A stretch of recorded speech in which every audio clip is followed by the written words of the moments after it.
Hello viewers, my name is Andre Pranata Pranginangin, and today I want to present chapter 4 about Discovery Metals, a historical overview. This is the book that we use to study Metallurgy for the Non-Metallurgist, second edition, edited by Arthur C. Riordan. Introduction. The ancient world passed from the Stone Age through the Bronze and Iron Age to our modern developed society, a society that is dependent on metals and alloys for its very existence. However, an impressive body of metallurgical knowledge developed in the thousands of years since ancient men first found copper and became curious enough to investigate the behavior of this naturally occurring, relatively pure native metal. Metallurgical knowledge evolved from an art to a science, until the body of scientific knowledge on how each metal and alloy behavior has become quite extensive. 4.1 Native metals. Most metals naturally occur as mineral or compounds. The metal atoms have reached with other metals or with non-metallic atoms. One of the primary tasks of the metallurgist is to extract the metal from the compound. The few metals that are found in an unreacted state are termed native metals.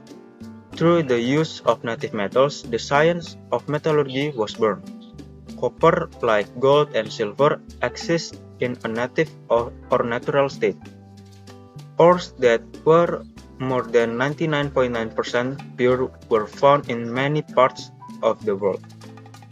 Some civilizations, such as the mound-building Indians of the Ohio Plains, found or traded for native copper. The copper metal was most commonly used for ornamental purposes, hammered into decorative shapes and used as jewelry and to line burial sites of important citizens. 4.2 The Bronze Age. The Bronze Age began when it was discovered that mixtures of two metals or alloys were stronger than either of the metals taken individually. The discovery was probably made about the same time that extractive metallurgy was discovered. The discovery that in alloy additions strengthened copper was the crux of the Bronze Age. A chemical analysis of a typical bronze alloy from the ancient Middle East shows that the alloy contained approximately 87% copper, 10 to 10% tin, and small amounts less than 1% of iron, nickel, lead, arsenic, and antimony. 4.3 Making metals extractive practice. Most metallic elements occur naturally as minerals or ores, which are compounds that result from a reaction between metallic and non-metallic atoms. Metallic are frequently brightly colored, iridescent, and attractive. Because of such attractiveness, ancient men and modern miners as well collect mineral samples. For example, a typical copper-containing sulfate mineral is bornite, which contains copper, iron, and sulfur in the ratio of 5 copper atoms to 1 iron atom to 4 sulfur atoms. The environment reacts with the ore to produce both the desired metals and the other, frequently less desirable products of the smelting reaction. To illustrate the undesirable nature of some smelting reaction products, note that the hydrogen sulfide gas produced by lead smelting is poisonous. Lead smelting was successful because at temperature commonly reached in a wood fire, oxygen in the air react with the lead sulfate to free the lead and produce both sulfur dioxide and hydrogen sulfate gas. 4.4 Iron. The early name for iron means stone from heaven in several languages. This name probably resulted because the first iron used by ancient men was literally from heaven. Meteorites weighing from a few ounces to tens of tons have been falling on the Earth since its beginning.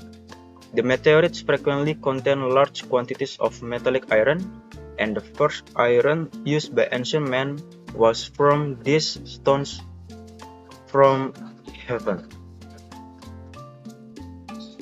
Iron smelting.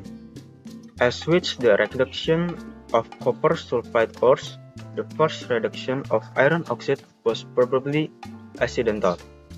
It was the powers of observation that led these ancient metallurgists, who also served as the miners, chemists, and technologists of their day, to realize that iron could be produced in simple furnace by direct carbon reduction for the oxide ore. Iron oxide ore are present in many areas of the earth. Thus, roughly at the same time, ancient man was reducing iron ores in Egypt.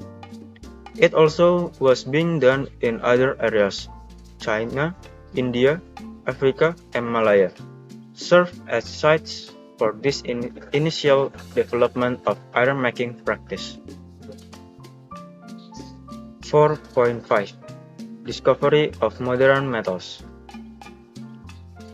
The use of the Latin suffix in naming of metals, such as beryllium, is typical of the suffix on all metals discovered or isolated under 18,000.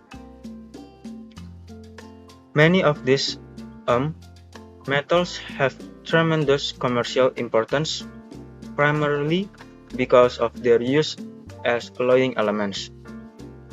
Alloying elements are generally added to improve the mechanical, electrical, or chemical properties of other metals, innovation similar to the addition of tin to copper to improve strength.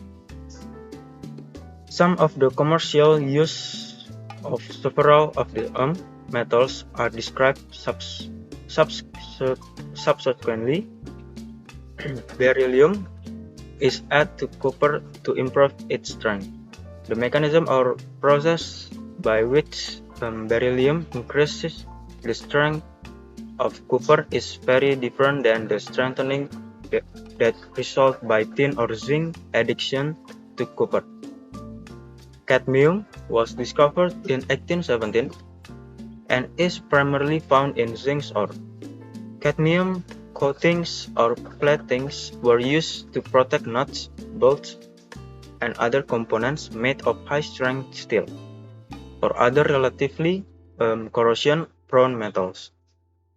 Chromium was discovered in 1798 and is used mainly as an alloy addition in steel production.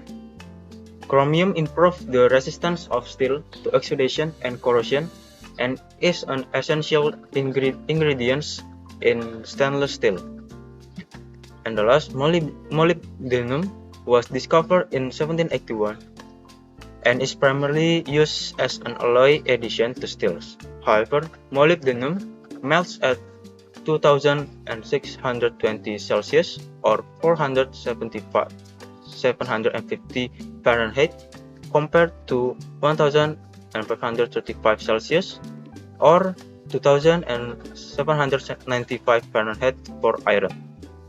This difference in melting temperature complicates combining the two metals into an alloy. 4.6 Refining of metals. Refining of metals refers to process that purify extract metals. Refining of metals, like the extraction of metals from ores, includes many ancient practices and more modern advances. For example, Gold always occurs in the metallic state, and it can be extracted from minerals by relatively simple means. That is panning and sluicing. For gold effectively separates the gold from minerals, such as sand or gravel. Because the density of gold is 19.3 grams per centimeter cubes, is much higher than that of minerals. For example, the quartz in sand has a density of approximately 3.2 grams per centimeter cubes. Panning and sluicing with water wash away like sediments from gold nuggets or flakes. Although very high purity metals are typically too soft for structural application, the small amounts of impurities in some commercially pure metals imparts adequate strength for some structural application. For example, commercial heat exchangers for certain applications are made of commercially pure titanium. That's all from me to present about chapter 4, Discovering Metals, a historical overview. Thank you.